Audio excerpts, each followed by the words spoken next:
ఇక్కడ సౌత్లో జగన్మోహన్ రెడ్డి గారు కాంగ్రెస్ ఎంత దుష్ట పార్టీ అంటే ఎవరిని బ్రతకనివ్వదు, బయటకు వచ్చిన వాళ్ళకి నరకం చూపిస్తుంది.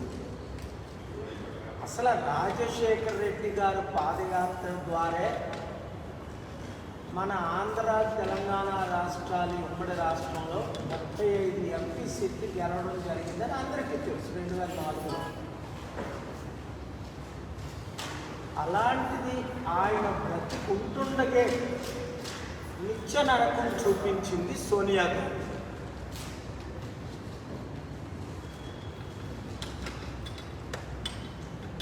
మరి ఆయన చనిపోయిన తర్వాతైనా వదిలిందా రాజశేఖర రెడ్డి గారిని సోనియా గాంధీ?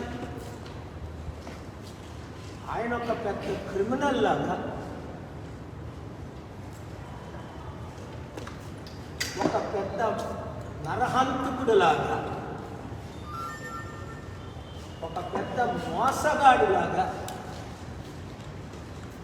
ఘోరంగా చిత్రీకరించి కాంగ్రెస్లో ఉన్న ప్రతి ఎమ్మెల్యే 151 మంది సంతకాలు పెట్టి జగన్మోహన్ రెడ్డి గారిని సీఎం చెయ్యండి అన్న ఎంత గర్విష్టో సోనియా గాంధీ అర్థం చేసుకోండి. నన్ను అడిగారు, నేను రోసయ్య గారి పేరు చెప్పాను, అది అందరికీ తెలిసిన విషయం. 2007 జూన్ 8 ఈనాడు జ్యోతి పేపర్లో ఫ్రంట్ పేజీలో వచ్చింది. రాజశేఖర రెడ్డి పోతారు, రోసయ్య సీఎం అవుతాడని మీరు 8 పేజీలు చదివారు. ఆయనకి నాకు ఉన్న గొడవలకి కారణం కూడా రాజశేఖర రెడ్డి గారికి నాకు ఉన్న గొడవలకి ప్రధాన కారణం సోనియా గాంధీ.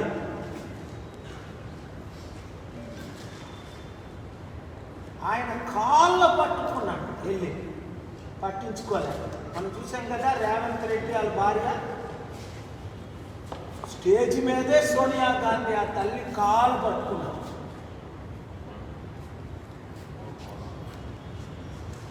ఈవిడ పాద పూజ చేయించుకోండి. అందుకే కిరణ్ కుమార్ రెడ్డి ముఖ్యమంత్రిగా పాద పూజ చేశాడు.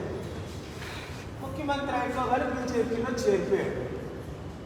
హృదయంలో నుంచి వచ్చింది కాదు. సో షర్మిల, నువ్వు నవ్వుకుంటూ I am pleased, I am so happy, I am thrilled అని ఒక డ్యాన్స్ కూడా ఇవ్వాల్సింది కదా నువ్వు. నేను కాంగ్రెస్ పార్టీలో చేరుతున్నాను అని. చిరంజీవి కూడా ఒక మంత్రి పదవి విలీనం చేసేసాడు 2011. ఒక 500 కోట్లకి ఒక మంత్రి పదవికి, అందరికి తెలిసిన విషయం అది. మరి ఈవిడికి కూడా ఎంపీ ఇచ్చి మంత్రి పదవి ఇస్తారట. ఈవిడికి ఒకటే గోల, జగన్మోహన్ రెడ్డిని తిట్టడం, ఆంధ్ర రాష్ట్రం ఉన్నదాన్ని పాడు చేయడం. అసలు ఈ ఆంధ్ర రాష్ట్రానికి 12 లక్షల కోట్లు అప్పు ఉండడానికి కారణం ఎవరు? కాంగ్రెస్ పార్టీ. మనల్ని విడదీసింది ఎవరు? కాంగ్రెస్ పార్టీ 2014. మరి విడదీసినప్పుడు ఆంధ్ర తెలంగాణని ఇదిగోండి మీ ఆంధ్రప్రదేశ్కి ఇది అని ఒక్కటేనా నీతి న్యాయం చేసిందా సోనియా గాంధీ?